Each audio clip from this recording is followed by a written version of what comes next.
right.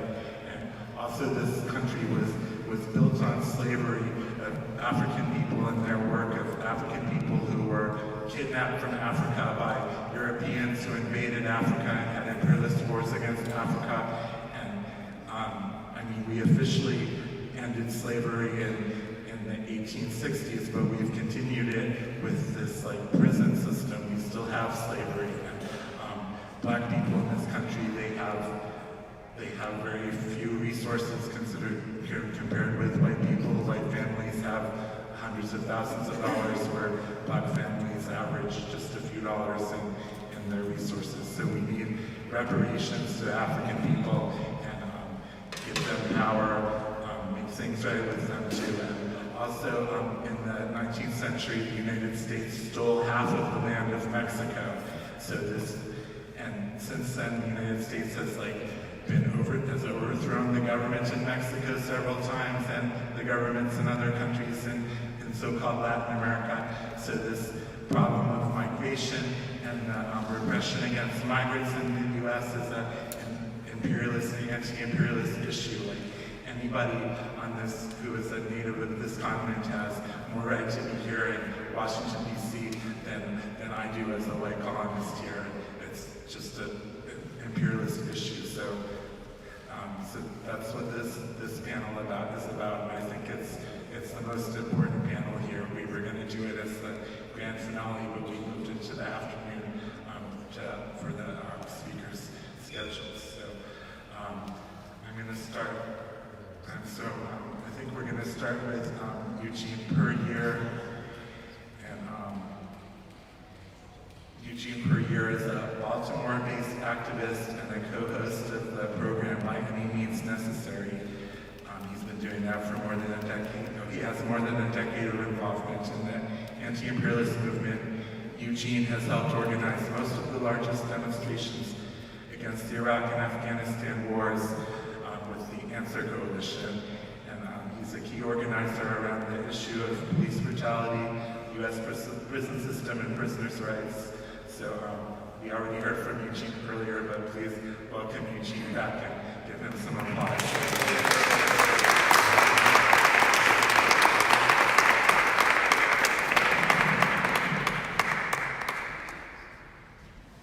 Well, good afternoon. Good afternoon. Yep. Good afternoon, everyone. Good afternoon. Excellent. Good to see plenty of old friends and hopefully some new friends here as we move forward. I think this is a critically important issue. I've been mulling this over for the past couple of days, knowing I was going to speak here, and you know, in some ways, I think maybe this will be a little discordant, but hopefully you'll follow me here. I think that we're winning in many ways the battle of narratives, but not the battle of ideas. And I've heard this several times from people in this room, and I think that it's true, right? That when we talk about the issue of, U.S. imperialism and the wars abroad and whatever it may be, there's a lot of, maybe you can call it latent, some of it's not so latent, kind of revulsion of these sorts of things. People who feel like we should get out of these wars, we shouldn't have these endless wars, we should be doing something different. I mean, there's various iterations of how that plays itself out. I mean, it plays itself out that us right here, right? We all think that, we all agree that. I think it plays out in ways that are sort of more moderate, more radical, whatever it may be.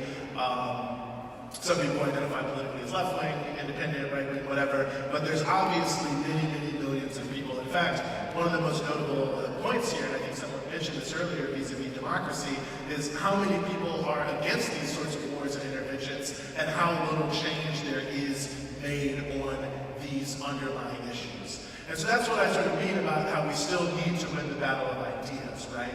Because the battle of narratives, like, yes, we should get out of more of these wars. The U.S. shouldn't be the quote-unquote world police. We shouldn't be trying to tell every country what to do. Okay, generally popular.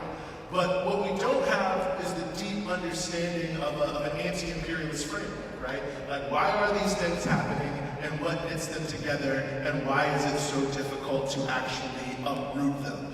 And, what is imperialism? It's the internationalization of capitalism, right? The attempt of the elites in this country, whatever you want to call them, to control what goes on in every other country, and to subsume the elites of those countries into their own chain of rich people who are all profiting from the continuing continuation of this system. And that's why, as I spoke earlier, it's so easy to find so many interconnections between all these different issues because it's not a different system. It's the same system and the same overall people. And there's a little disagreement here or there. Maybe we should get out of Yemen, but we should stop sanctions against Iran, or Venezuela, or the blockade against Cuba, or the reverse of that. You know, there's all sorts of different iterations of how it plays out, but it's all sort of one agenda. I mean, one other way to maybe conceptualize this is if you go to the American Society for Civil Engineers, which grades our infrastructure, which is bad. They say it would take about $4 trillion to get all the infrastructure, water, roads, whatever, back to being good. They give a grade A through F to make them all A's, right? We've already spent about $5.3 trillion in post 9/11 wars. So we've actually spent more money in that time by about $1 trillion than it would be to redo all the infrastructure in America. Yet somehow we're still talking about building roads and bridges and continuing to go to war. Like, it doesn't really make a lot of logical sense. So obviously there's something underpinning that. And I think that's really one of our biggest tasks, to help people understand that there is that through line. Like, imperialism isn't just a throwaway word, right? Like, people say it all the time. Sometimes it becomes a little bit of a canard, but it's a real system. It's a real system that has real interests that are deeply entrenched over the entire historical period of capitalism. You know, one of my favorite quotes, when the Zapatista uprising happened in the mid-1990s, there was an interview that a journalist did with a young woman who was maybe like 15 years old about the Zapatista uprising. And they said to her, wow, well, like, you're so young, you're only like 14 or 15 years old, how would you ever have the bravery to do something like this? And she said, no, you're wrong. I'm 500 years old. And link the struggle in a really powerful way. That's all she said. But to link the struggle in a really powerful way to the history of resistance by indigenous people over those 500 years, that's the level of entrenchedness that this system is in, the slavery that it brought to this hemisphere. I mean, certainly, obviously, the United States, but you look at Brazil, you look at Colombia, you look at Venezuela, the Caribbean, all marked by the history of the genocide of Native Americans and the enslavement, the forced enslavement of African people, the construction of a worldwide system of white supremacy around colonialism, slavery, and genocide. Because, you know, human beings are naturally social. We don't naturally wake up and want to kill people just because they look different, right? Those things have to be inculcated over time. So helping people understand that, I think, also helps gird us for the length of the struggle, the challenge of the struggle, the fact that it's a protracted struggle and it's not something that's going to just be solved overnight. I think it's natural that there are ups and downs and ebbs and flows the way this movement works. And I think that's actually fine.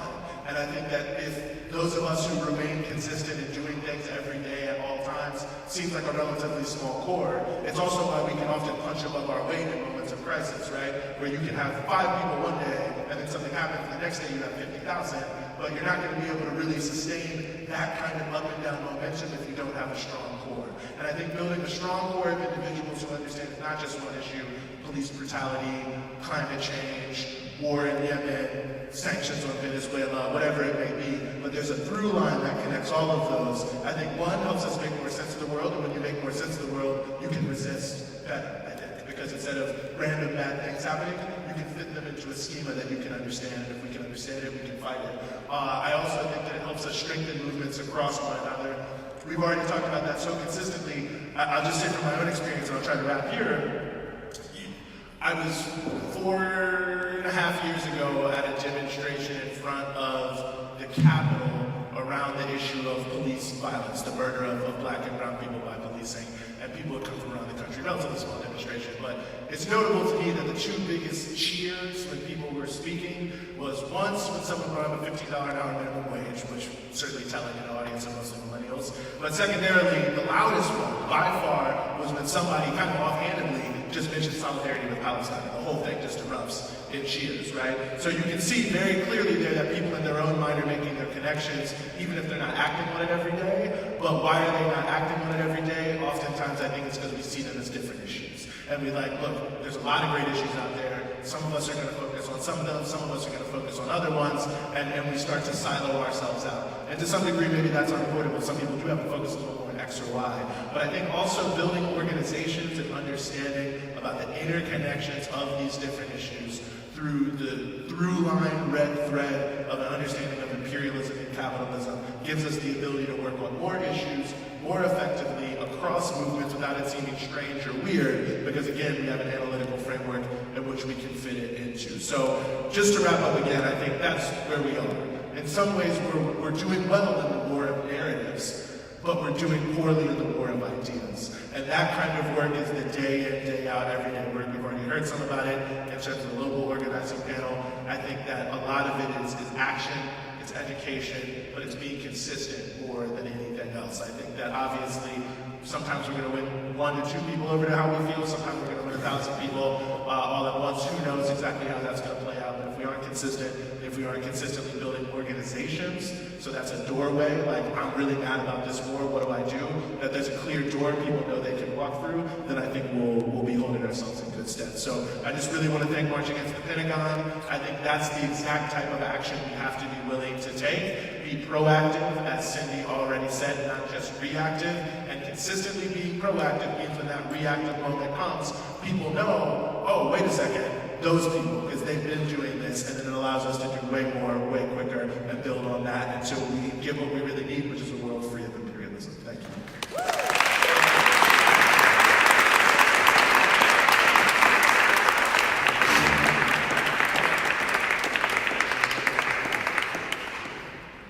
All right, so our next speaker is Lisa Davis, and I didn't get a intro or biography from her, but I've known Lisa for a while, so I'm going to improvise one.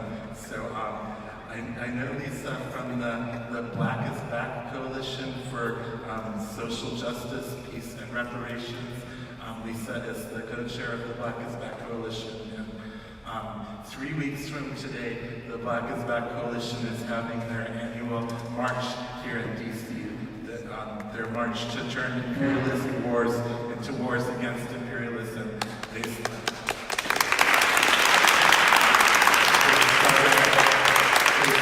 here at Malcolm X Park, and they marched to the White House. And anybody who can come back here in 3 weeks, I want everybody to come. I'm going to be here. And they're also having a conference the next day on Sunday the 4th. So Lisa is the chair of the healthcare working group of the Black is Back Coalition, and she's really brilliant has a lot of knowledge about healthcare, and stresses that it's not just the single payer who is going to pay for healthcare, but we need different healthcare, like not just to pay for this white nationalist, capitalist-produced healthcare that's killing people, and genocidal healthcare, but we need different healthcare. And Lisa also works with the People's Organization for Progress, which is a great organization in New Jersey, and she just does so many things. She organized protests against a Chinese-owned nail salon in Brooklyn that where the owners beat up an African woman, and I'm just so inspired by Lisa. She does so many great things. So here's Lisa Davis.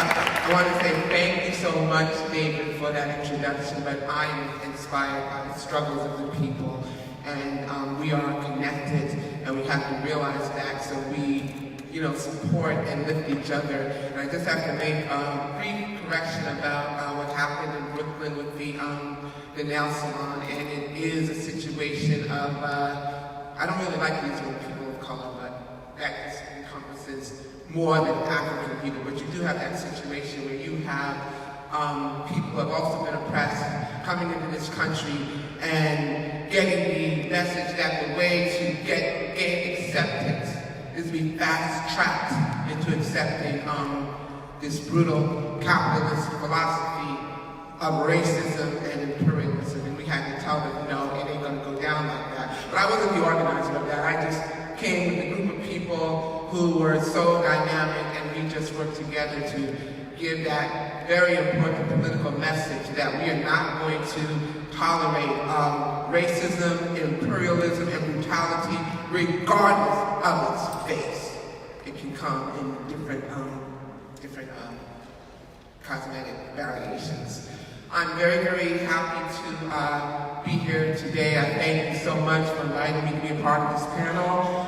and I am going to be dealing with some of the very real effects of the brutality of colonialism, imperialism, and what it means to our everyday life and the environment.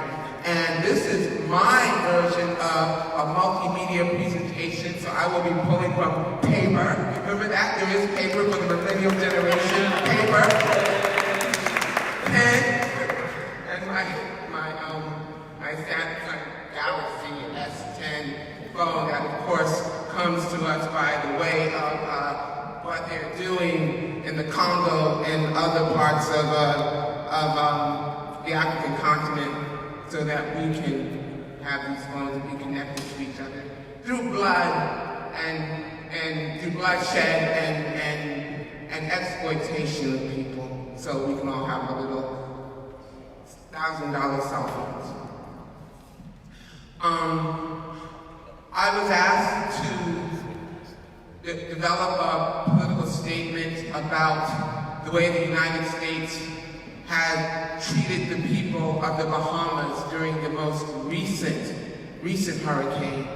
And as I was reading about some of the effects of this, I wanted to really get into the politics of what was going on.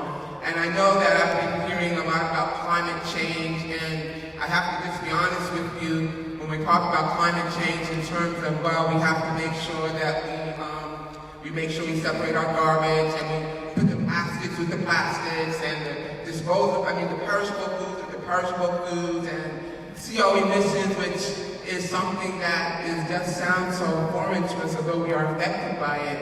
And although I recognize the importance of it, but my personal attitude was, when I can stop worrying about walking down the street and possibly being taken out by some brutal police officer, then I can get into separating the garbage. But of course, it's much more complex and far more complicated than that. And when I began to try to understand more holistically what was going on in the Bahamas, and the U.S.'s horrible decision about not granting TPS status to them, I really wanted to just try to get a whole understanding, and it just really opened me up in a way that is not talked about in the way that it needs to be when we talk about climate change, when we talk about the environment, and when we talk about what is really going on, because climate change is here, it is happening. And when I began to read some of the overwhelming statistics about the very real impact in people's lives, and especially the lives of people, African people, Black, brown, and indigenous people who do not live in a society for the most part that is built around the paradigm of corporatization, globalization, and exploitation. It's not based on the paradigm of what they call the industrial societies. But yet, they are the ones who are being devastated beyond even what I can imagine. We hear about these disasters, and they might be in the paper for about a week or so, and we hear about thousands of people, hundreds of thousands of people that this storm impacted, and we will see the devastation, and then about a week later, it's no longer on the news, and it's like, okay, well, I guess everything's resolved. We saw that with Katrina, but we really know that that's not true. I'm going to read to you just some of the statistics. And like I said, I found myself when I was trying to prepare for this report, I was like, just going to grab this and grab that and grab that. And I am still also trying to really understand this myself, trying to interpret, not to just read it, but what does it mean from here once we become more aware of these figures. But for example, since 2008, and I'm not even going to talk about the amount of death that has happened, but there have been around 265 65 million people displaced throughout the world behind climate change and global warming. In fact, there's a term now called displacement disasters. Displacement disasters. And we hear about the ones that happen on the global scale, on a very large scale, but there's also a lot that are happening that maybe are not on as large of a scale as what we heard about what happened in Puerto Rico, or who can forget the tsunami that happened, I think it was in 2004, and the devastation that brought to that area of the world. But even on a smaller scale, but we have to understand that these things are happening. They are happening because of the impact of what the actions of people have to this earth and on this world. Like when you continue to drop bombs, the impact that has on the environment, the impact that will have on people's health, the impact that will have for generations to come.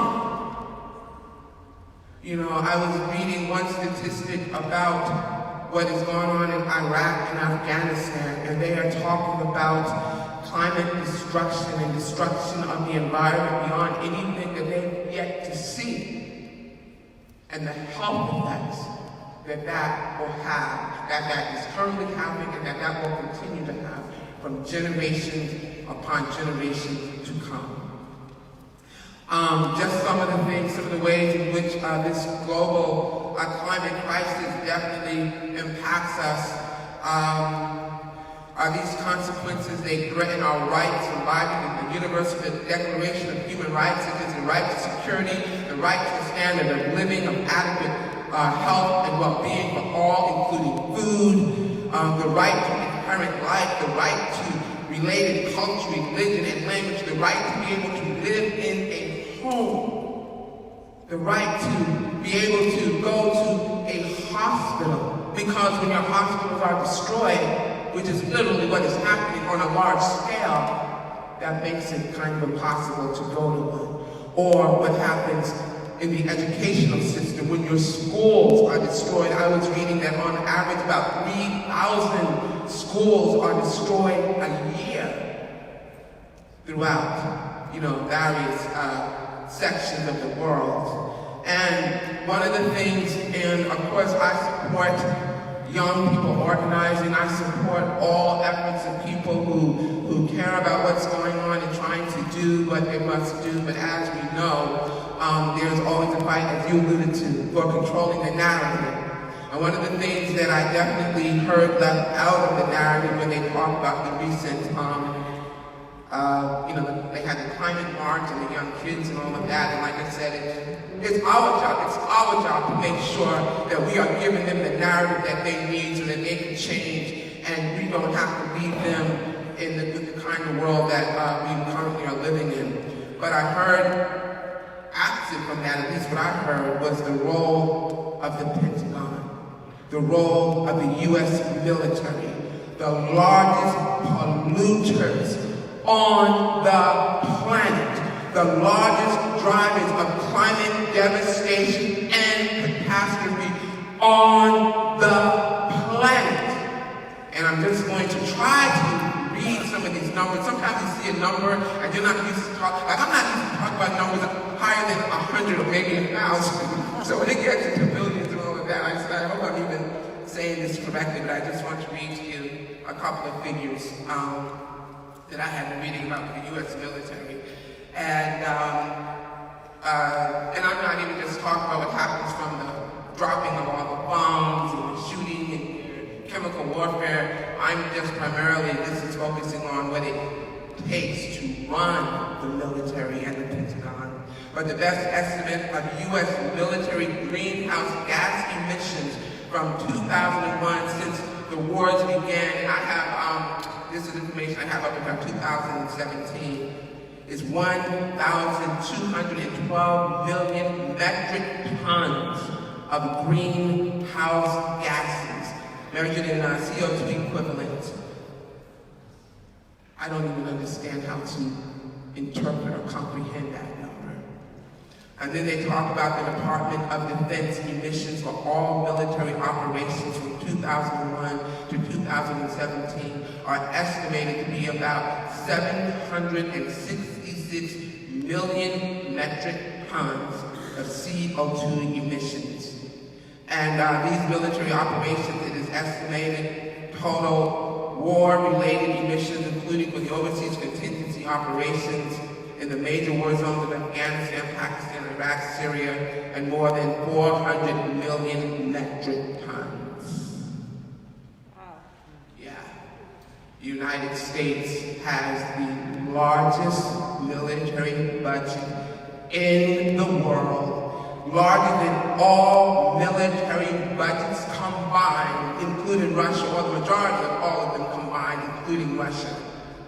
And at some point, we have to bring this down. I was thinking today, I have a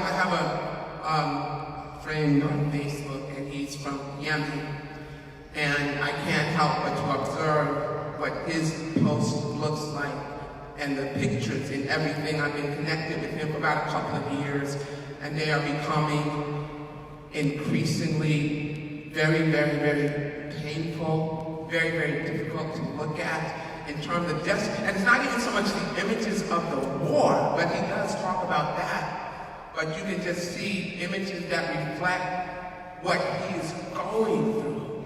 Like to see a picture of a bird with an arrow coming through its heart and bloodshed. And these are the kind of images that he has begun to post more. And I say to myself, I remember when 9/11 first happened, and it was apparent that the United States was about to just go total ape shit with war, how this was going to become its excuse for just going after whatever it wanted to do. And I remember the first mobilization in New York City. It was the largest mobilization I had ever participated in. It had to be at least 1 million people. I mean, you couldn't, as soon as you stepped out of the subway, you couldn't even turn to your right or to your left. You could not at all. You couldn't even see from one block to the other. You couldn't gauge at all where you were or the amount of people. It was people from north side to the west side, east to west, north to south. And it was a huge mobilization. And I haven't seen anything close to that since then. And these wars have not subsided. The United States has not pulled out of them. They have only increased. But what has not increased, what is basically, in my opinion, subsided, is the demand from people in this country to end these wars. And so I was thinking today, I'm like, wow, 18 years and counting and no end in sight, not even the demand to make these politicians discuss what's going on, or to even say you want these wars to end. I will no longer refer to these wars as wars of the government. I'm going to refer to these wars as wars of the American people. I'm going to bring it right to their doorstep, right to their all the people who are not raising their voices to end it, to even question it, to even ask the question, how many people have been killed in these wars? We're not even hearing about, Americans, a word I don't like to use so much, but we're not only not hearing about what they refer to as collateral damage, but the numbers of people who have been killed. On the other side, we're not even hearing anything at all about the amount of American people being killed. We don't even get to see what they look like. I remember one time, about maybe 10 years ago, they had shown a picture of all of these coffins coming over from, Iraq, whatever, into the United States. And there was an uproar about that, and there was an uproar because the U.S. government felt, why are you going to show those pictures of those coffins? And they were not even of people who were bloody or dead. They were just pictures of coffins, but there were a lot of them. And like, why are you doing that? And so we don't even see pictures of coffins. We don't even see pictures of people who may have lost their legs or limbs. We see none of that. And it is imperative that we just really bring the issue of war and imperialism home here. But it's also important for us to understand that it cannot be just about laying down the arms. That is not what peace is. Peace is not just about, okay, the other side not fighting back, okay, well, we're not shooting anybody. Because there are so many various ways of which you can exact genocide on people and how that can impact the environment. There are so many different ways. I was reading, Sun Tzu had said, the most effective wars are when you don't have to shoot a gun at all. You don't have to kill anybody directly. Those are the most effective wars. And we just cannot at all settle for that. We have got to look at the very basic foundation upon which this country, but it didn't just start with this country, Europe, the rise of British and the British Empire, the European Empire, and colonialism and imperialism, and all of its manifestations. We have got to really look at that, and of course it was driven by capitalism. So capitalism and imperialism and colonialism. That is a system that must be uprooted and destroyed. It has been normalized. It has been normalized. People talk, oh, I'm just a badly an American. Oh yes, America is still the greatest country on the face of the earth, and it's always been about freedom, even though genocide happened. That's a fact. Genocide happened. Enslavement of African people happened. And they will still say, oh, yeah, but it's always been a country of freedom. You will even have people, colonialism and blackface uttering this utter madness. Absolute madness which has been normalized in terms of the advent of this country that I call it a settler state, but it has never had a day of peace, never. It wasn't built on anything like that. And of its existence, I have heard that there's only been 26 years where maybe they would not have overt war. This is not anything about the proxy wars, but I damn sure know that it has always been at war with black people over here. It has always been at war with indigenous people. There ain't never been a day of its existence where it was not systemically at war with African people and other indigenous people. All we have to look at is just the U.S. policies when it comes to its border. And we know what border that we're talking about. Because when they talk about Border Patrol, they never talk about their northern border. Border Patrol always centers around what is happening at the southern border. And why? And yet that's just been normalized. That's just normalized. That's just absolutely normalized in this country. So we have quite a bit of things that we absolutely must change. I'm just going to read to you also a couple of other very, very startling statistics. I won't say startling, but things are what they are when you become aware of them. I want to talk a little bit more about what happened with the genocide of the indigenous people and the impact that had on the environment. When European settlers first came to this area that they cursed with the name America, but when they first came to this area, within 100 years of being on this continent, 56 million indigenous people were exterminated. It is estimated that it was around that number. But the impact that killing off 56 million people had on the environment was devastating.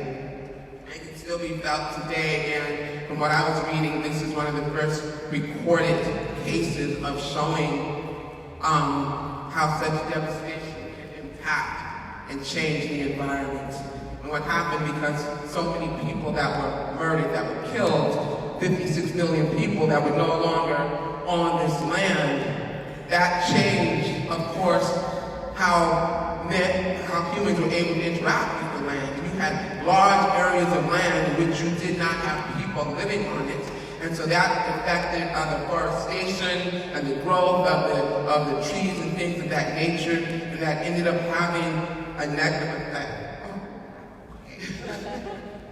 That ended up having a negative impact on the environment. It caused a drop in CO2 emissions and led to a mini ice age in the 1600s. I'm going to close by reading two different strains of thoughts a moment, because I really think it really talks about the diabolical nature of what we're dealing with. And I saw something that Cindy Sheehan had sent out earlier today on Facebook, and this was from, hold on a second, let me just see if I can go to this guy in a moment. Well, anyway, that one of the things that she sent out was an article that had appeared in the Washington Post from a professor by the name of Ian Morris, a professor at Stanford University, whose attitude basically was that, I'll just read this real quickly, that since 1914 at least, of course we know it goes back farther than that, we have endured world wars, genocides, government-sponsored famines, not to mention civil strife, riots, and murders. Altogether, we have killed a staggering 100 million to 200 million of our own kind. But over the century, about 10 billion lives were lived, and da-da-da-da-da-da. But his attitude is, but war is a good thing. That's a good thing. That happened because Europe was able to have peace eventually, and what a good thing. And people were able to become rich. And that is just absolute madness. And I just want to also, hold on a second, I'm sorry about this.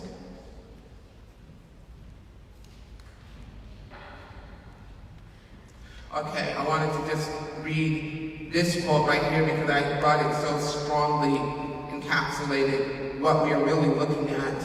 And this is a quote that was taken from Tagore, and it was in his one of his writings on nationalism. And it just states, before this political civilization came to its power and opened its hungry jaws wide enough to gulp down great continents of the earth, Tagore wrote in On Nationalism, his 1917 book of essays, we had wars, pillages, changings of monarchy and consequent miseries, but never such a sight of fearful and hopeless veracity, such wholesale beating of nation upon nation, such huge machines returning great portions of the earth into mincemeat, never such terrible jealousies of all their ugly teeth and claws ready for tearing upon each other's vitals. That is the current state of U.S. imperialism. That is the current state of U.S. imperialism fueled by European nationalism. And we have to uproot it from every angle. And one of the ways that we have got to start is with this mindset that normalizes such brutality.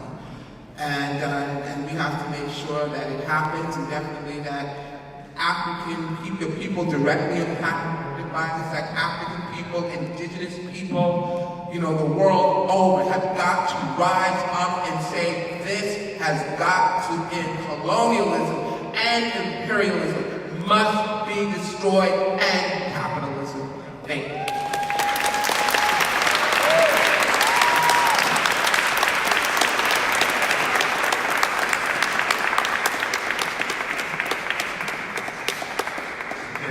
That was great. Thank you so much, Lisa. So our next speaker is somebody I just met an hour and a half ago, but I talked with him for a couple of minutes, and I can tell he's just the right person that we need to hear from.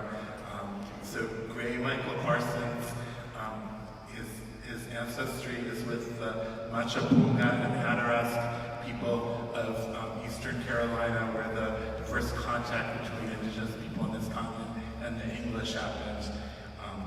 And Gray is an author and a native rights activist.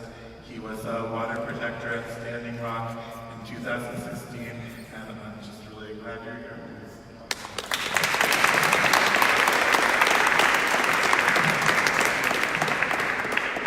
Ralealopayak. Good day.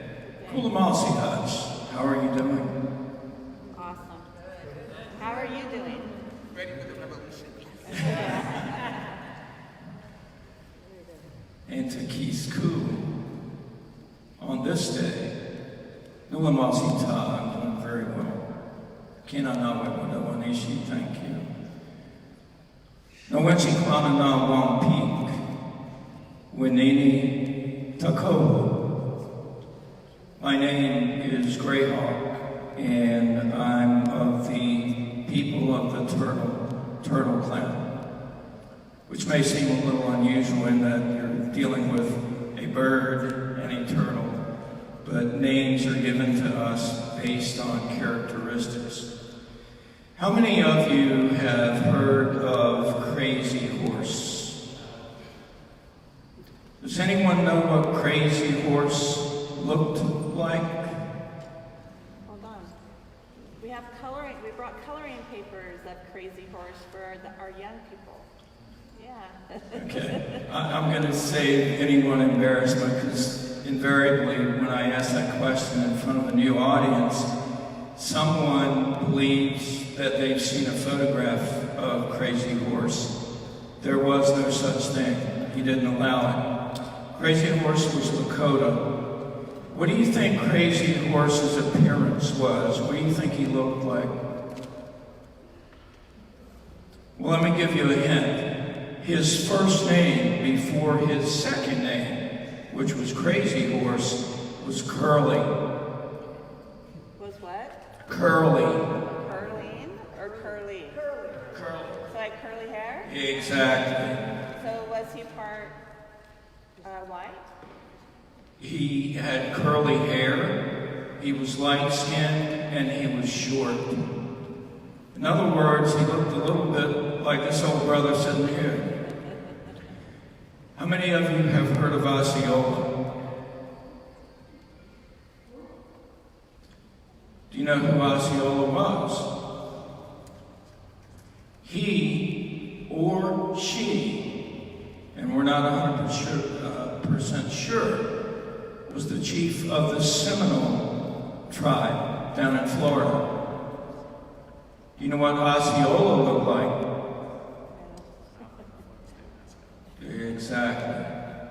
Osceola looked a lot like Lisa and Eugene. My point being is that there's so many things that as a traditional Native American, I need to tell you. We could sit here literally for 3 or 4 days, non-stop talking, to just give you the basics, to undo so much of what has been done to create in your minds and ours what we call a colonized mindset. The appearance myth model is one of those things, and it's done so much harm. If we didn't have that, if the media and movies and such didn't continue with that myth, today there's a high likelihood that we would have a Native American congressional caucus. We would have a representation in the United States Senate, and maybe one day, Manitou, let it happen, a president of this country who is Native. We do have someone running today, Mark Charles, who is of Navajo descent. So I also need to acknowledge that we are on Piscataway land here, first and foremost. I don't come from here, I'm not Piscataway, but I do share some linguistic commonalities with the Piscataway. But this is Piscataway land. It will always be Piscataway land. I'm quite diverse. I need your help. I'm a double cancer survivor, and I lost my right shoulder 7 years ago to bone cancer, so it's a bit difficult for me to hold a mic and do other things. This is my book, and if you can see the cover of the book, that basically explains to you who I am, at least genetically. What I look like isn't necessarily who I come from, or who I represent, or how I live. And the reason I'm dwelling on this appearance thing is, if you think about it, it's innate in us. It's biologically driven initially. And there was a valid reason for that 10,000 years ago. Because if you saw one that didn't belong in your village, that was a sign of, at least you need to be suspicious. Now, today, clearly, that's no longer valid. So what do? We were gifted the gift from Creator of intellect. We have the capability of overriding that. But so many of us don't. So many of us use that initial visual to define and judge what that individual is before we even get within 100 feet of them. So, on my hand, I have a tattoo. You can't see it. It says Indigenous Earth Warrior. So, you know what that means. The way I spell indigenous is with US at the end, not OUS. The reason for that is that everybody on this planet is indigenous. Every single breathing human being is indigenous, not just to a particular place. Because look at us, we're all mixed today. This business of purity is absolute BS. We're all mixed. Indigenous is a mindset. Indigenous means that you are living in righteous relationship with creation and with humanity. Let me say that again. Indigeneity means that you are living in righteous, sustainable relationship with creation and with humanity. If you are indeed doing that to any reasonable degree, we can all get up and leave now. We do not even need to have this conversation that we're having right now. All that other stuff disappears. If you understand traditional principles of indigenous living, you understand that capitalism is in fact a sin.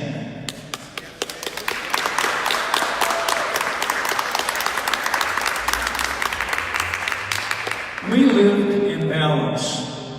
We were not perfect human beings. But generally, we lived in balance in all things. That balance extended not just in sustainability issues with that which gave us life, but it had to do with the so-called Christian work ethic, for example. Capitalism and greed and materialism are all inextricably connected. They're wrapped up as pseudo-patriotic values that each one of us have been brainwashed from the moment we exited our mother's womb until today. And again, we call that a colonized mindset. The first displacement disaster, to borrow Lisa's term, took place on the island of Hatteras. You would know it as the anglicized word Hatteras, Cape Hatteras National Seashore. And Lisa, if you'd hold that up again for a minute. The background on this book is an actual photograph from that island. John White was commissioned by Queen Elizabeth to come here for a couple of reasons. He landed on that island. The first place of contact between English-speaking Europeans and Native Americans was not Jamestown, it wasn't Plymouth Rock, it wasn't even Roanoke Island, and I'm sure a lot of you have never even heard of Roanoke Island. Roanoke Island is about an hour north of the midpoint of Hatteras Island. That's where the lost colony began and ended. That was John White's own family that he brought here to start that colony. Queen Elizabeth sent him here on behalf of royalty, of the Church of England, and of the wealthy. And that was it. The benefits were all for those three. Now I'm going to pull this into today's theme. They needed more resources, more treasury. For what? Why do you think they needed immensely more treasury in the middle 1500s? Exactly.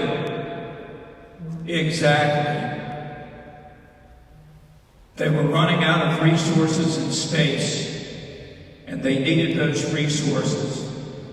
The reason that first colony did not survive is because when John White left and went back to England to get more supplies, she would not let him return because she needed the money to fund the war with Spain that they were going to create.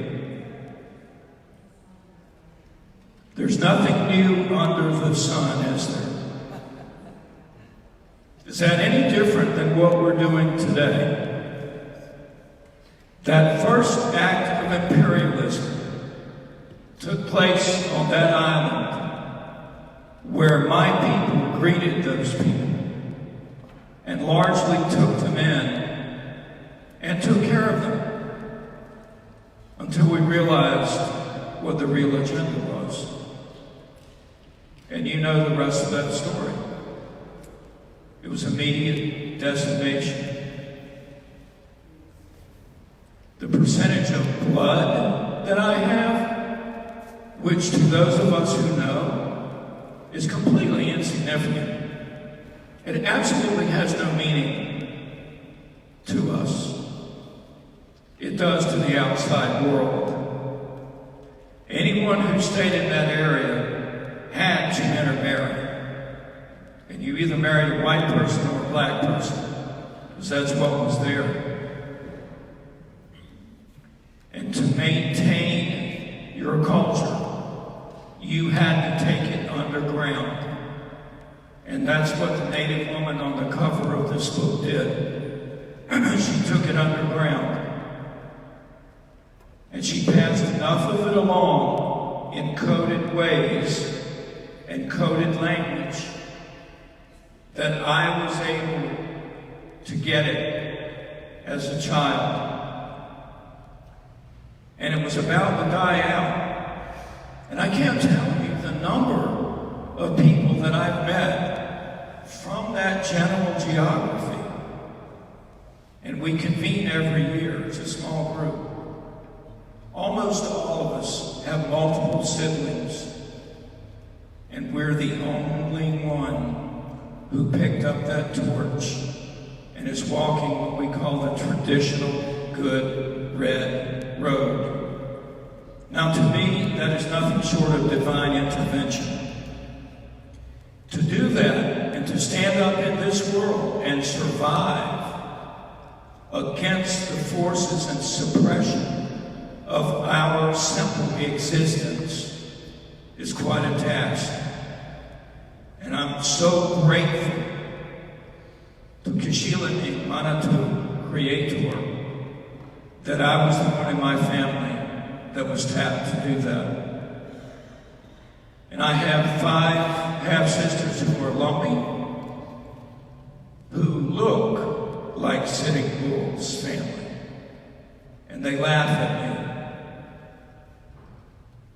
because of what I do and how I live and how antiquated it is.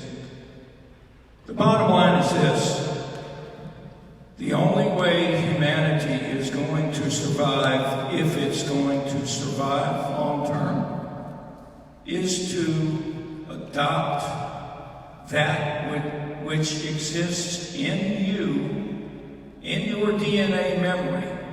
It is there. You just have to clear away the stuff to get to it. It is in you. You have to adopt and live the way your ancient ancestors lived, to the extent that we can in a modern world. And that's it. That's not an oversimplified prediction. That's a fact that just has not happened yet. The imperialism and materialism that started with the English, not the Spanish or French. I'm well aware they were here first, as were the Nordic people.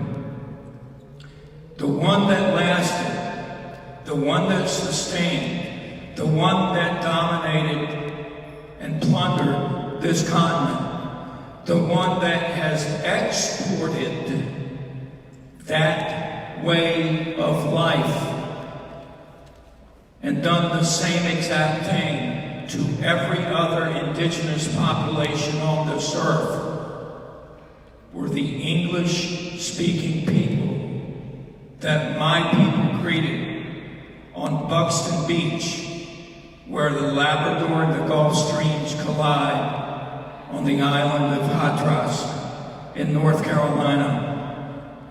I beseech each one of you to go there, even if it's just for an hour. Go there and stand out on that beach and feel the incredible historical, cultural, and spiritual energy that exists there. There's a lot more to it than what I've told you, but I don't want to take any more time. I'm sure my time is up now. That imperialism that started there is going on today. And in 2016, not 1916, not 1956, but in 2016, I stood on a highway in Cannonball, North Dakota, helping the Lakota people defend their water. And everything that was done to us then was the same thing that I watched on TV in the 50s and the 60s that was being done to primarily black people in Alabama and Mississippi. I loved President Obama. I thought he was a really good president, by and large. He was not perfect. We waited for the Department of Justice to come. They never came. We were on our own. We are still on our own. My mission going forward in this life, for the years that I have left, is to unite people, to not get in your face and scream at you about how racist and how stupid and how ignorant you are, but to begin to, in progressive steps, show people their commonality. And the first mechanism I use for that is pleading with you to discover your own personal indigeneity. That's where we start.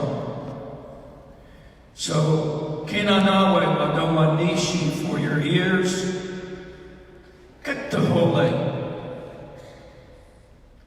Thank you for your ears. Thank you for listening. And I love you. La Beach Kanawe. I'll see you again.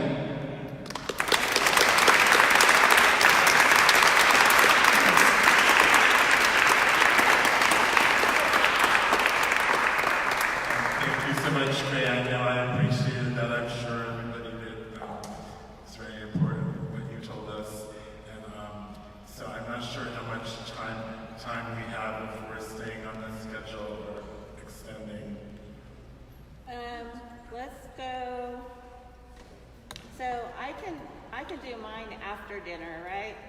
So let's go probably about 20 minutes of comments and questions, and then we'll break for dinner. Okay, so and if everyone heard that, we're going to do comments and questions for 20 minutes and then break for dinner. So who wants to ask a question and make a comment? Okay, so.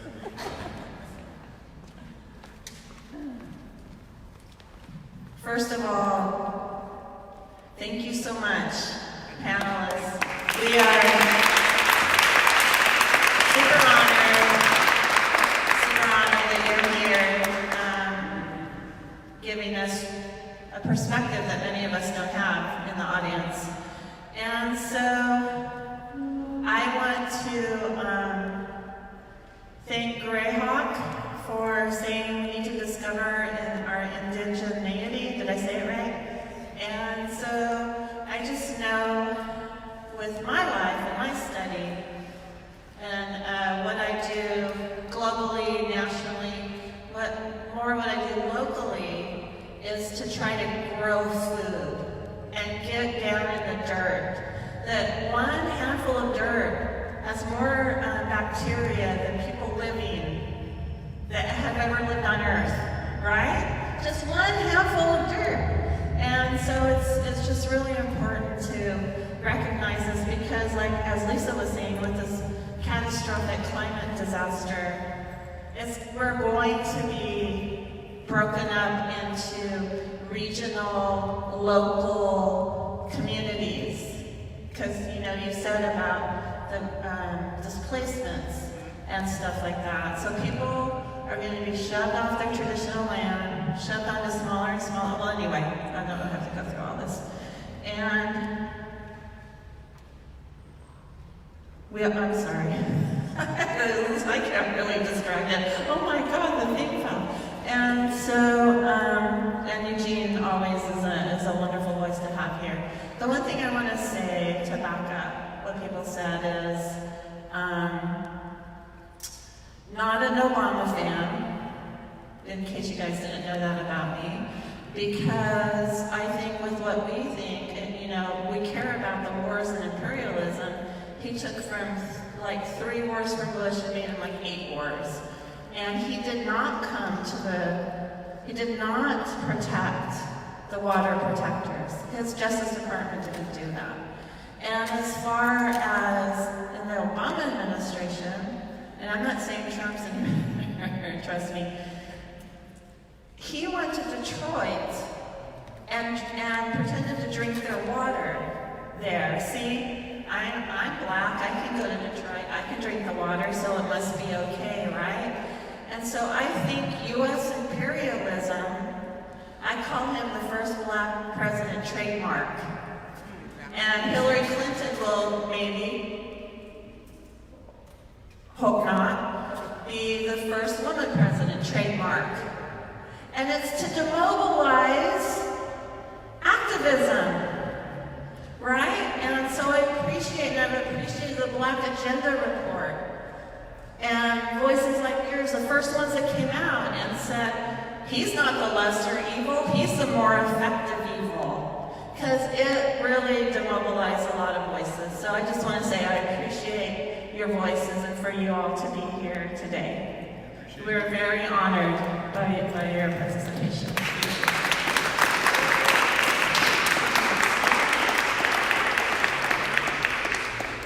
Okay, so who else has something to say or ask? I want to ask Eugene to comment on the 1619 project that the New York Times is doing and also the reparations hearing. Do you think those are positive developments? Well, I guess in the sense that all things are relative, I kind of read the question. It was my reflections on the New York Times' 1619 project and also the congressional hearing on reparations and whether or not I see them as positive things. In the sense that all things are relative, yes, right? I mean, it's almost unimaginable that we've gone this far and just had the first hearing on reparations. I mean, it's you know, perhaps one of the most telling things about America. I mean, this is not some random concept of reparations. It's happened in many different forms, in many different ways all around the world. But the fact that we've gone hundreds of years without even really an acknowledgement. I remember when Bill Clinton made the apology for slavery in the 90s, and it was like, that was allegedly a big thing. Like, just apologizing for it, i.e. recognizing it was even a bad thing. That far in history probably gives you a sense of how deeply ingrained white supremacy is. I think the hopeful thing to me about the issue of the reparations hearing is it is a reflection, I think, of on-the-ground organizing and the relevance over the past 3 or 4 years of, you know, what arose from young Black America and an insurgency. I mean, people call it the Black Lives Matter movement. I think it's bigger than that. I mean, we saw 2 major uprisings, Ferguson and Baltimore, some smaller ones in Milwaukee. I mean, major social unrest in, you know, pretty much every single way. And I think that's refocused attention on not only white supremacy, but Black America, and the fact that there is something owed, that that's, you know, unequivocal, is why we're seeing some sort of base level representations. You know, the 1619 Project, it is what it is, and I haven't read every part of it. I mean, I think that it's not as big of a win as people are pointing out. Like, you know, the fact that it took the New York Times this long to have a comprehensive series about the impact of white supremacy also is pretty telling. Someone actually showed me a photo the other day from the New York Times in like 1911 about Baltimore, which was the first city to have codified redlining in terms of segregating communities, and the New York Times was talking about the impact of the Negro invasion on some of the neighborhoods that were then subsequently redlined. Negro invasion, that's the exact word they used. Pretty sure that that has happened to the 1619 Project, despite the fact that they're getting patted on the back. I mean, I'm so on sort of the recognition of 1619. I think it's more relevant to recognize that the Spanish tried to bring slaves to what's now South Carolina in 1526, and then they had to abandon that because those slaves rose up and fought back, and since the only other people there were indigenous, the Spaniards had no chance, so they just said, you know what, forget it, and they left the slaves behind, by the way. So that to me is a little bit more relevant to the history of Black people in America, the spirit of resistance. You know, I think if you read LaRon Bennett and others, there's also a lot of interesting history about early Black land ownership and things like that in the Chesapeake area that I think make that 1619 date a little complicated, but that's all sort of historical. So yeah, I mean, my view on it is you know, any sign that there is a pushback against the deeply entrenched nostrums of white supremacy is a good sign. I think that it's all good in a relative sense, though, because it's only really happening as a reaction to the, I don't know, not awakening, but sort of the reaffirmation of Black people in a major way of our own humanity, and thus there's now a reflection in mainstream society of the need to some degree recognize that, but I think it's also another marker of how far we have to go, that these things are even considered positive milestones. So many hundreds of years after slavery, that even just the most basic recognitions of the crime that was committed is now okay. In and of itself, I think is a testament. So yeah, I mean, I guess there's the relative and the particular, but those are some of my thoughts about that. I just want to take a few minutes to just address a couple of things. And first of all, just one slight correction. Clinton said, should America apologize? I remember that, and I'm like, okay, where's the rest of that? And that apology never happened. If it did, I certainly did not hear. But he said, should America apologize for that? He said no more. Also, wanted to just comment briefly on the Obama situation and one of the reasons for the Black is Back Coalition, because the Black is Back Coalition, I guess it was always sort of in the making, but it was really apparent that we had to have a coalition of organizations, especially since people were talking about this post-racial stuff, and we were like, no, it's not post-racist anything. And that was one of the reasons for the wording Black is Back, to say, no, we are going to be bringing the politics of the Black liberation struggle to the fore because of its great and dynamic history. We're not going to water it down, and especially now that because, quote unquote, there is a Black face on as the face of U.S. imperialism. And we thought it was really, really important that we had a very, very strong coalition of organizations struggle and really, really dissecting what the Obama presidency means, commenting on it and talking about how it was happening. I know once I really read the things that he stood for or did not stand for, and YouTube was pretty good after I was on YouTube looking at all these videos, and I'm like, wait. So it was very important to definitely have those kind of conversations about Obama, what he was, to be able to let it be understood. We were not going to go to sleep just because you now have this black face, because you could sing a little bit. That was not what was going to happen. And I think when we also talk about the Obama administration, I wasn't really surprised because he was basically thrusted upon us at the Democratic National Convention. That's what most of us heard about Barack Hussein Obama, and he was this person that came from out of nowhere that suddenly had this spotlight, this stage, but they wanted to build up AFRICOM. AFRICOM was critical to U.S. imperialism at that time. Who better to deliver AFRICOM? Who better to do it? Bush wasn't able to do it because people, a lot of the African nation, they don't want anything to do with him. But who better than somebody who looked like Obama, and especially since he had a family, his father was directly from Kenya. So I just wanted to comment on that a moment.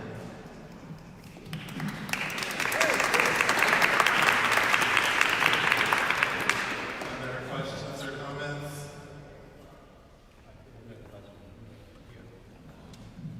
I just want to say thank you all so much, especially to have, this is one of the first times that I've, been around this culture, and to see how well, Black descendant, Indigenous descendant, all of it is really one and the same. And growing up in rural southern Florida and stuff, I've definitely always been out of the norm, but it's taken a long time to realize how much that is racism at the deepest extent. And even beyond that, there's times when I felt like I couldn't really identify with an anti-racism cause because it seems the only public image of that is African Americans. And where it really struck me, to this day, it's much more of a realization that the suppression of the oppression of my people is really, really intense to the point where people don't realize how much is going on. They don't realize that it's even something that's there. Even racism is addressed at large and everything. So I just want to say thank you all so much. Who are your people?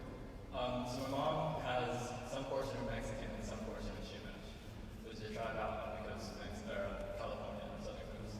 And my dad is some Mexican-Caribbean. So with that, and then hearing how you speak on finding the indigeneity in all of us, and how that is really deeply rooted in all of our DNA, and it's all one and the same. As a child, I did feel turned towards spirituality and naturality, whatever it may be. I felt like I was more drawn to that, but had no real access to any of that throughout where I was growing up. And then towards more recent years, I've kind of found that through cultures that aren't exactly even mine, through resources that aren't really mine, that I don't have a racial connection to and stuff like that. And then seeing that pretty much all of the messages and all of the root is the same, that it's within all of us, that it's deeply rooted in each person, that it's all the same, and that it's in your own DNA. And one of the first things that really made me realize that is that I heard a quote from a guy called Ramdas, who said, really the only revolution that ever works is a personal revolution for each person across the world. I think that that's something that I find in everything that you guys are really saying, and that, thank you.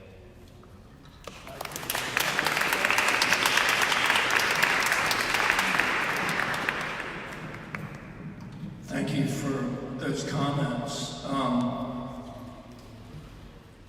I want to make sure everyone understands what I meant by your own indigeneity.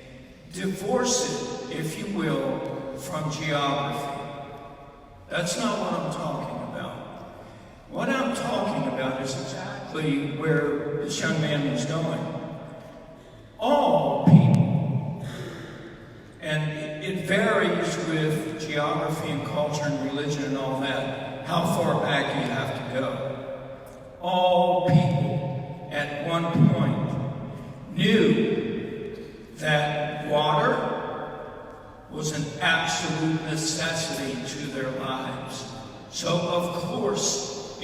be deified. And rightly so. They knew the sun needed to be deified because without it, you don't survive. The land, the elements that were sacred and necessary to life, that which gave you life was your God or gods. Now, I don't mean to demean anybody's religious, spiritual belief systems. What I'm saying is that was absolute, undeniable, natural truth. You could not dispute that. That was not man-made. That was the essence of life, the necessity of life. If we can all get back to thinking that way, all this other BS disappears overnight. We all of a sudden stop looking at each other and thinking, let me see if I can figure out what's different about that person. And let me start judging them so I can either deflect the spotlight away from my imperfections or somehow elevate my insecure self to feeling greater than I do. All that stuff disappears. Thank you. I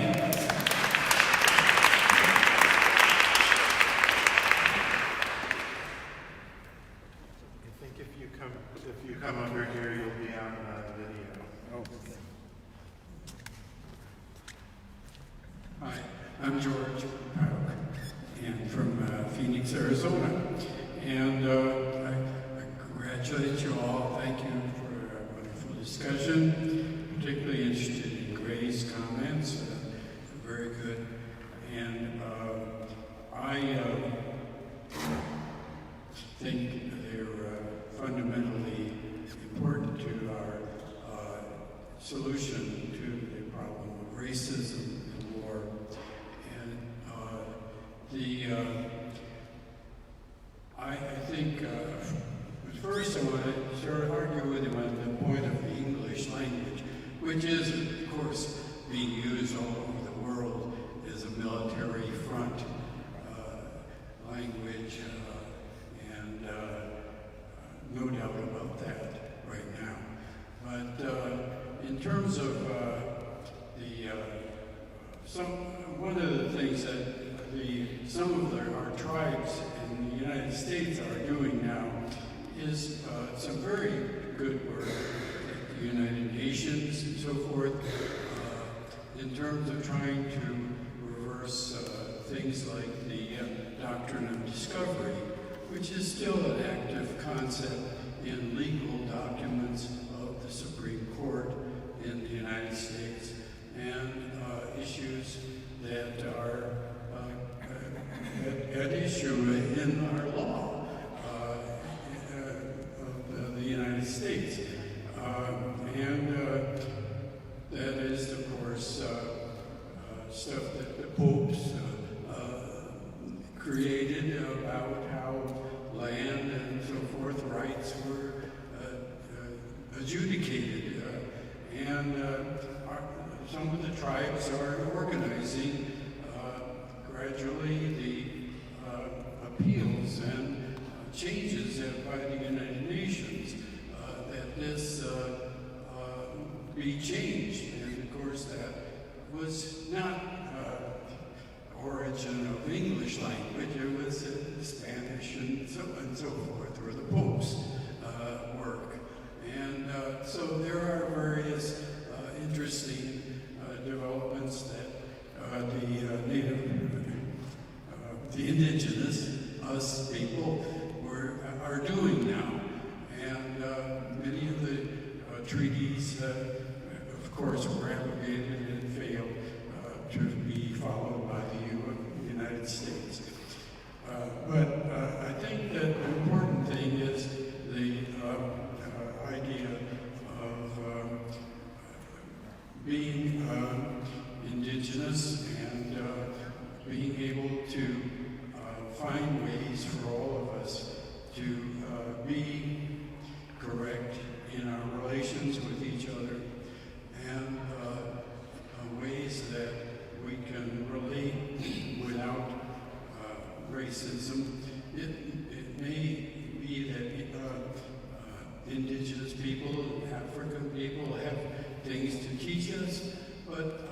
sure we can count only on that. We have to go beyond that, beyond religion.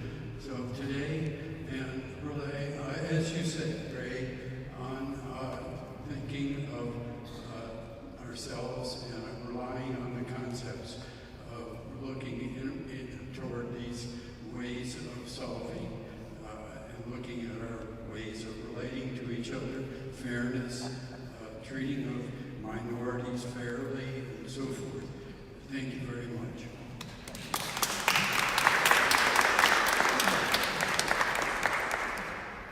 Okay, well, I think we need justice for African people and indigenous people, and we need to learn from them and not just have white people come up with the solutions. And we're running out of time. We're supposed to break for dinner in like 14 minutes, so I'm going to let the panelists each give a final short statement. If you can stick to around 3 or 4 minutes,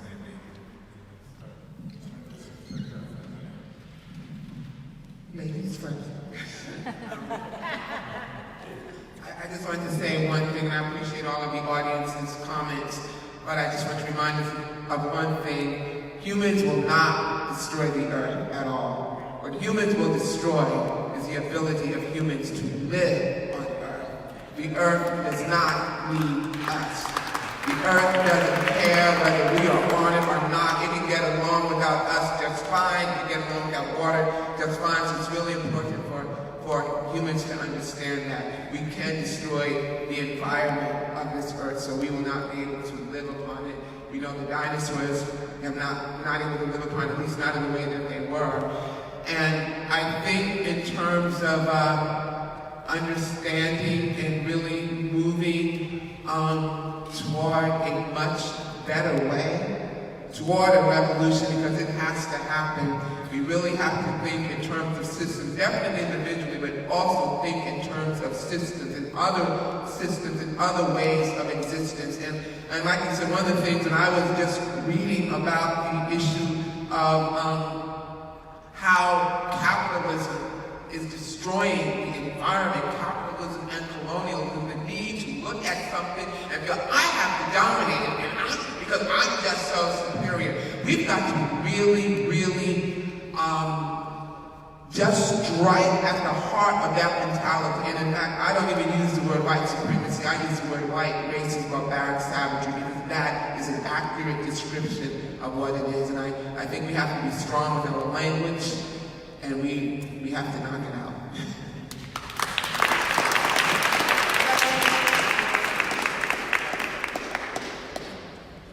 Well, I certainly agree with that. Freedom is a constant struggle, right? I mean, this is not something that's going to be out there, and I think Lisa's points are extremely well taken there, especially at the end. I mean, I think revolution is the only solution. I know that oftentimes that sounds to people like, oh, what does that even really mean? But I think it's pretty basic, honestly. I mean, as long as quote-unquote humanity is going to live with profit being the number one motive, not human survival, there are going to be a lot of problems and a lot of challenges and a lot of oppression as people try to find little different ways to get over on other people to ensure their own survival and their own ability to thrive. And so if we're not really willing to, go to the root, like when you take down a tree, right? The easy part is taking down the tree, the hard part is ripping up the stump. I think we've taken down a lot of trees. Some have been good, some have been small, some have been big, but in many of the movements that so many of us all look to and rightfully are inspired by, the stump was never fully uprooted. And that's, I think, our challenge here now as we move forward, is not simply to look at the issues, i.e. the trees, but to look at oftentimes what lays behind the issue, what the root causes really are, and find a way to dig up that stump. Obviously, it's a lot harder. You can use an axe and a chainsaw to take down a tree. You gotta put a chain and hook it up to a truck and tie it around there and dig a big hole and rip it out, and it takes all day. If anyone's ever tried to rip up a stump, it's very, very difficult. And don't try to do it on your own, I'm just saying that. And so I think that's the way we have to think, that's the way we have to organize, that's the way we have to push forward. I think that, again, it's always easy to be discouraged, but I always point out to people, people talk about now, next year's going to be the 60th anniversary of SNCC, the Student Nonviolent Coordinating Committee. There's going to be a big conference here in DC. People always say, oh, SNCC, civil rights movement, blah, blah, blah. They never had more than 110 full-time workers at SNCC at any one time. And most of the time it was less than that. And most of them weren't even being paid. They were just had a roof over their head and were eating peanut butter and jelly sandwiches off the things. get the donations from the masses of people, but they were able to move millions and millions of people. And so I think it's easy to be discouraged, but there is a river. Freedom is a constant struggle. We have a lot to live to. And I think honestly, at the end of the day, we are going to win. I know it's a small thing to say, but it is true what Martin Luther King said, that the arc of the universe bends towards justice. You can find more stories of people defeating exploiters than exploiters defeating the people when you look at history. I think that's something for us to remember.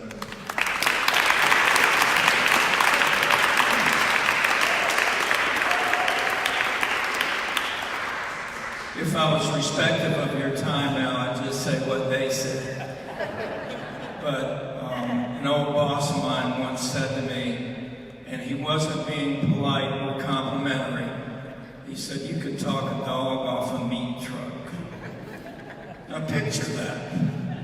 That's a serious talking dude. Anyway, thank you all for being here. Thank you all for participating. Thank you for standing up. Thank you for being different and for paying the price for being different.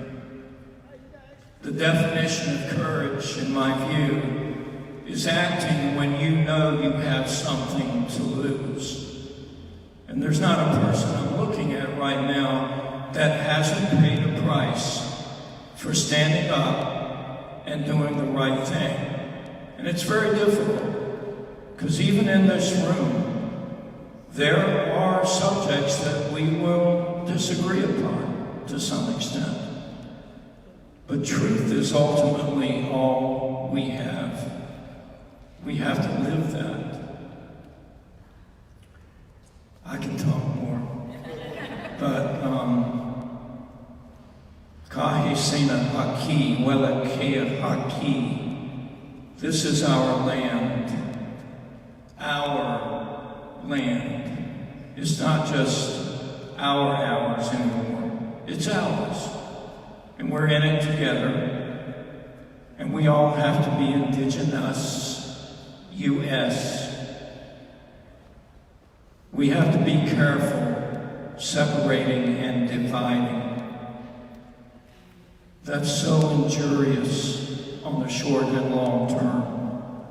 Be careful saying they. Like Lisa said earlier, she doesn't like using the term white supremacy, and I totally get that. Because it's not quite that simple these days. It's a mindset. You either buy into a colonized, capitalistic, imperialistic mindset, or you don't. So, when you have the opportunity to take your motivation from today, or things that you may have learned, or just the spark of being around those who think much the same way, because we need that. We need that fuel. We need to know we're not by ourselves. When you take that out of here today and you go forward, what are you going to do with it? Are we just going to convene once a year or every 6 months and all lambast those who are wrong just to deify ourselves as being right? We have to meet people to some extent where they are. I'm not saying capitulate at all. I'm not saying back down. I'm just saying let's try to listen to them, even if they're 100% wrong. Give them the right to speak and listen and hear them and let them know you're listening. Then, over time, we can win people over. We have to. We don't have a choice. For those few of us who are willing to stand up and act, the obligation is on us, morally and spiritually. It is us. For whatever the reason, you have been chosen by whatever force there is there. We've all been chosen. So, kinanawe magawa nation la peach kanawe.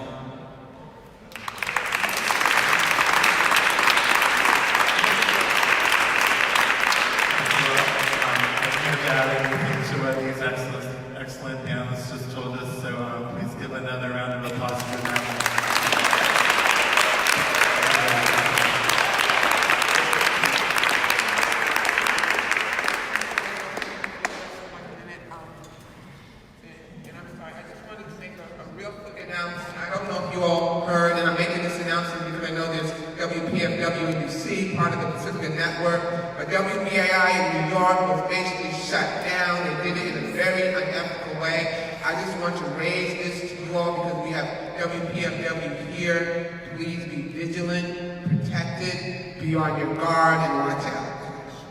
Thank you. I'd also like to thank David for moderating this panel. So don't go yet. Don't go yet. You're not dismissed.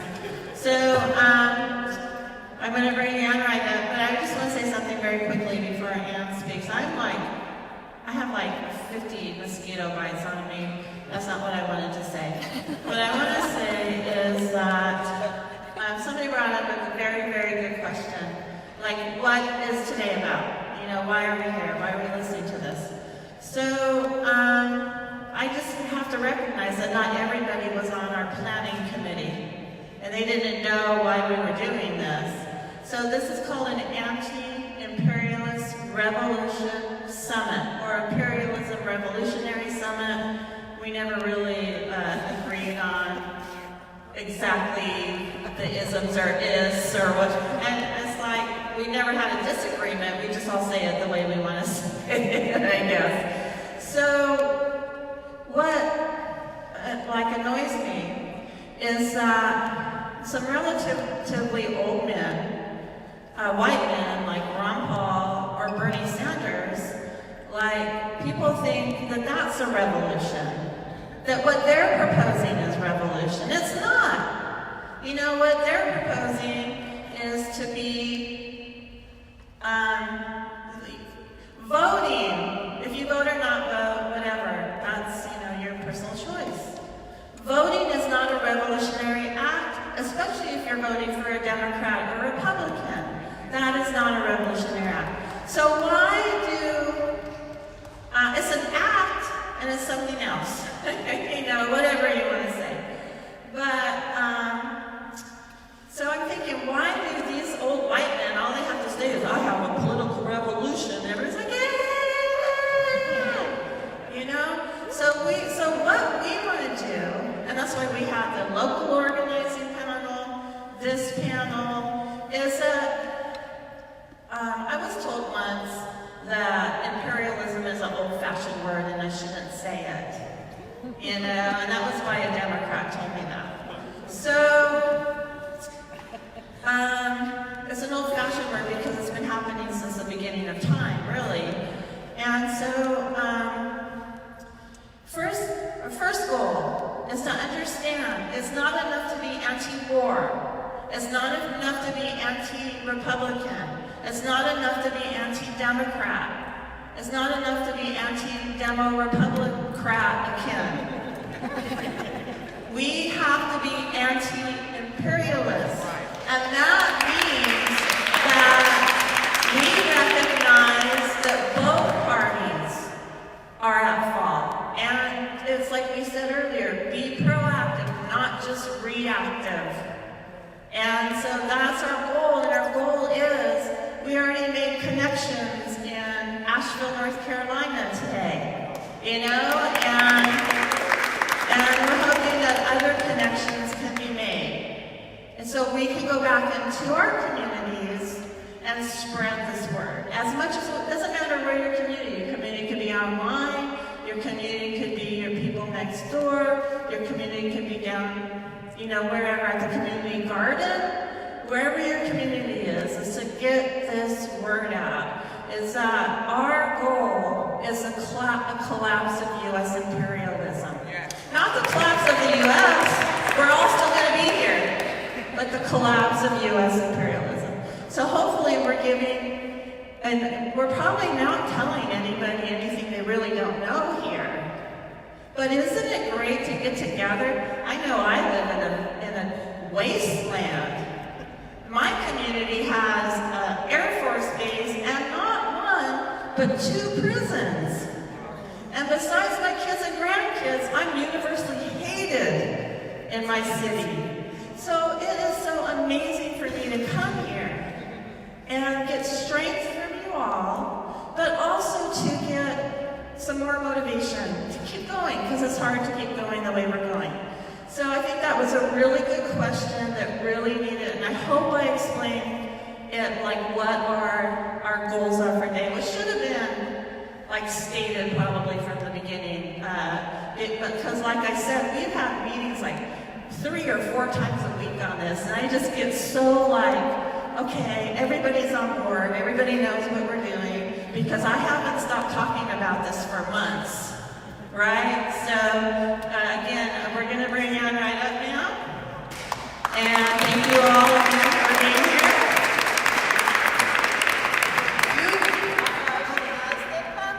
Uh-oh, that's right. Well, you know, the revolution ain't free, and we've got to pay for a revolution, and many of you paid some for the revolution yesterday as we were walking down the streets of Washington, D.C., and we had Cindy's pocket right there to put it in, and we appreciate that. But we do have expenses for this, and we would like to give you all the opportunity to help us out. So I will be coming around with this little bucket, and whether you got $1, a penny, $100? No, probably not. In this room, credit cards, whatever, your new shoes, whatever you got, we'll be glad to take it. Because it does take it takes a little bit of money for this. It doesn't take millions of dollars or anything like that, like all of our opponents have. But it does take a few bucks here and there to run these things, and I think we all have enjoyed this, haven't we? I mean, it's been a great 2 days. A really great 2 days. And what our great panel right here has done to motivate us to really think about all of the aspects of how you get rid of the imperialism in our minds, to start with, and how we change our culture is really, really important. So while I'm standing up here talking, Cindy, why don't you just wander around and collect a little money, if you would. Please just go ahead and put whatever you can in. We are going to be breaking for supper right after this, so don't put your supper money in. Save a little money for your own sustenance, but we really would appreciate just a few little dollars here and there to help us. Should we be singing a hymn while I'm doing that? Do what? Oh, well, I'm not hard laughing. Wait a minute. Wait, Lucy, would you like to give a little song? No, I'm just joking. Oh, okay. You can just tell people that All we're right. back here by 5:30. Well, we do really, really thank you all very, very much for your kind donations to this. And how many of you all will be with us next year? Everybody? Yeah, there we go. Thank you. So if you raised your hand, donate. Because it's going to take just a little bit of money in order to keep this thing going. And how many of you all are going in your own communities to have some sort of an event to tell your community what happened here in Washington, D.C. for the next, during this weekend? How many will pledge to do something? Will tell some group in your community that we have had this great opportunity to be here today and talk with others and learn a lot. I enjoyed very much when we had people coming up from other parts of the country, or all parts of the country, to talk about what they're doing in their own communities. And I hope that we'll do a little bit more of it a little bit later, so that we'll learn from each other about what's going on all over the country. I'll just mention one quick thing. I do not come from Hawaii. I live in the occupied state of Hawaii. And the occupied state of Hawaii that has lots and lots of challenges like every other state, but it also is one of the most militarized states in all of the U.S. It has 4 military bases on the island where I live. It has the largest military bombing range now that we have in the United States. It's between 2 sacred volcanoes on the Big Island, Mauna Kea. And we do have protests that are going on Mauna Kea for the construction of a 30-meter telescope, which will be the 15th observatory put on the sacred mountain of Mauna Kea. So please be in solidarity. Cindy, we've got one more around this way. Please be in solidarity with all those good folks that are on Mauna Kea, bringing attention to that. So there's so much that we all are doing all over the country and all over the world. And Cindy, we want to thank you and your organizing committee for bringing us all together. Thank you. Emma and everybody, so yay. So I just want to say, did anybody ever read To Kill a Mockingbird? And they counted the thing before they even let people leave? No, I'm just kidding. So